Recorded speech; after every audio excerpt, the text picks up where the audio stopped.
Dengan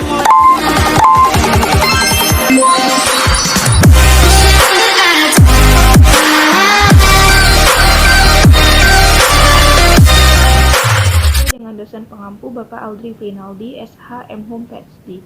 Baiklah, pada video presentasi kali ini saya akan menjelaskan tentang area hukum. Adapun topik yang akan dibahas diantaranya yang pertama yaitu hubungan hukum, yang kedua cakap, dan yang ketiga kewenangan berhak.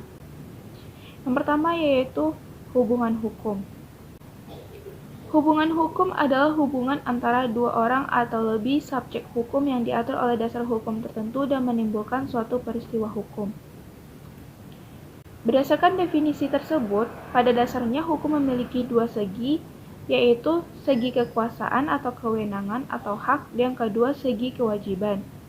Hak dan kewajiban ini timbul akibat adanya suatu peristiwa yang diatur oleh hukum, seperti yang tercantum dalam pasal 1457 KUH Perdata tentang perikatan yang timbul akibat adanya suatu perjanjian.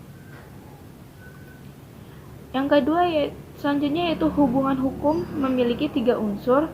Yang pertama yaitu adanya orang-orang yang hak atau kewajiban yang saling berhadapan. Contoh, A menjual rumahnya kepada si B dan A wajib menyerahkan rumahnya kepada B, dan A juga berhak meminta pembayaran atas rumah tersebut kepada si B, dan B pun wajib membayar kepada A serta B berhak meminta rumah A setelah dibayarnya.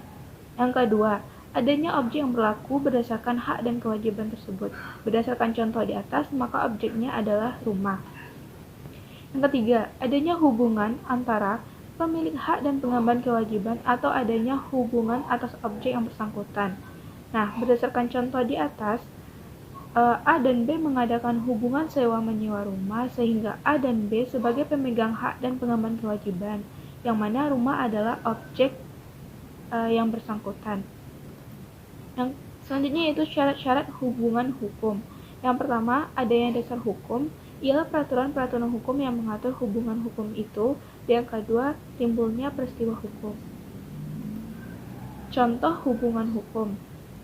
Angga dan Bina mengadakan perjanjian jual beli rumah, yang mana dasar hukumnya terdapat dalam pasal 1474 dan pasal 1513 KUH Perdata, yang masing-masing menetapkan bahwa si penjual mempunyai kewajiban menyerahkan barang. Hal tersebut terdapat dalam pasal 1474 KUH Perdata, dan sebaliknya, si pembeli berkewajiban membayar harga pembelian tersebut. Hal ini sesuai dengan pasal 1513 KUH Perdata. Karena adanya perjanjian jual beli, maka timbullah peristiwa hukum, yaitu suatu perbuatan hukum yang akibatnya diatur oleh hukum. Selanjutnya yaitu jenis-jenis hubungan hukum.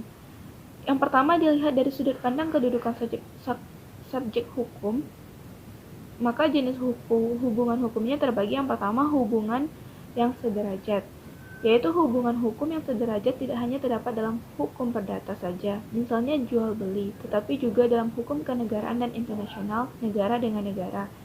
Yang kedua yaitu hubungan beda derajat. Hubungan hukum yang berbeda derajat tidak hanya terdapat dalam hukum negara atau penguasaan dengan warga, tetapi juga dalam hukum keluarga antara orang tua dengan anak. Selanjutnya yaitu dilihat dari sudut pandang sifat hubungannya, yaitu terdapat jenis hubungan hukum. Yang pertama, hubungan timbal balik, yaitu disebut timbal balik karena para pihak yang berhubungan sama-sama mempunyai hak dan kewajiban. Yang kedua, hubungan timpang. Dalam hubungan timpang, hanya salah satu pihak yang mempunyai hak, sedangkan pihak lain hanya mempunyai kewajiban. Nah, berdasarkan dari kedua tersebut, maka dapat kita kelompokkan jenis-jenis hubungan hukum. Yang pertama yaitu hubungan hukum bersegi satu. Dalam hubungan hukum yang bersegi satu, hanya ada satu pihak saja yang berupaya memberikan sesuatu, berbuat sesuatu, atau tidak berbuat sesuatu. Hal tersebut sesuai dengan pasal 1234 KUH Perdata. Contohnya, tiap-tiap perikatan untuk memberikan sesuatu diatur dalam pasal 1235 sampai dengan 1238 KUH Perdata. Nah, yang kedua, hubungan hukum bersegi dua. Contohnya, dalam suatu perjanjian jual beli, kedua belah pihak atau masing-masing berwenang atau berhak meminta sesuatu dari pihak lain, tetapi sebaliknya kedua belah pihak atau masing-masing juga berkewajiban untuk memberi sesuatu pada pihak yang lain. Hal ini sesuai dengan pasal 1457 KUH Perdata. Nah, yang ketiga yaitu hubungan antara satu subjek hukum dengan semua subjek hukum lainnya. Contoh, menurut pasal 570 KUH Perdata, yang menjadi pemilik tanah berhak atau berwenang memungut segala kenikmatan dari tanah tersebut, asal tidak bertentangan dengan peraturan hukum atau bertentangan dengan kepentingan umum. Nah, yang kedua yaitu cakap. Cakap secara hukum adalah suatu keadaan yang menunjukkan kecakapan seseorang untuk melakukan perbuatan hukum dan karenanya mampu mempertanggungjawabkan akibat hukumnya. Semua orang dalam keadaan cakap atau berwenang bertindak kecuali mereka yang diatur oleh undang-undang. Kecakapan hukum merupakan suatu hal yang sangat penting dalam bidang hukum karena setiap perbuatan hukum memerlukan kecakapan hukum. Jika seseorang yang belum cakap hukum melakukan suatu perbuatan hukum, maka perbuatannya tersebut belum dapat dipertanggungjawabkan dan dapat dibatalkan.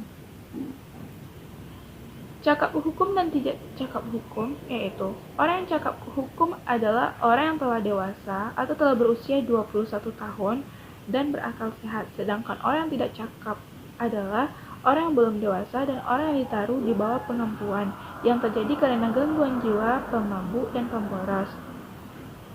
3. Kewenangan berhak.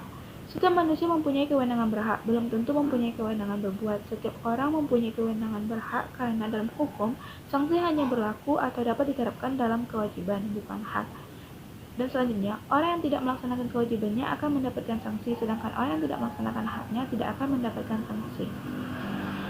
Setiap orang memiliki kewenangan berhak sejak ia lahir, bahkan sejak ia berada dalam kandungan, asalkan ia lahir hidup apabila kepentingannya menghendaki.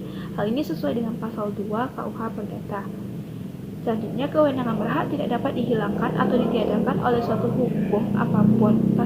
Hal ini sesuai dengan pasal 3 KUH Perdata yang berbunyi tiada suatu hukuman pun yang dapat mengakibatkan kematian perdata atau kehilangan hak-hak perdata. Adapun faktor-faktor yang membatasi hak seseorang diantaranya kewarganegaraan, tempat tinggal, dan tingkah laku atau perbuatan. Yang terakhir yaitu hak perdata dan hak publik.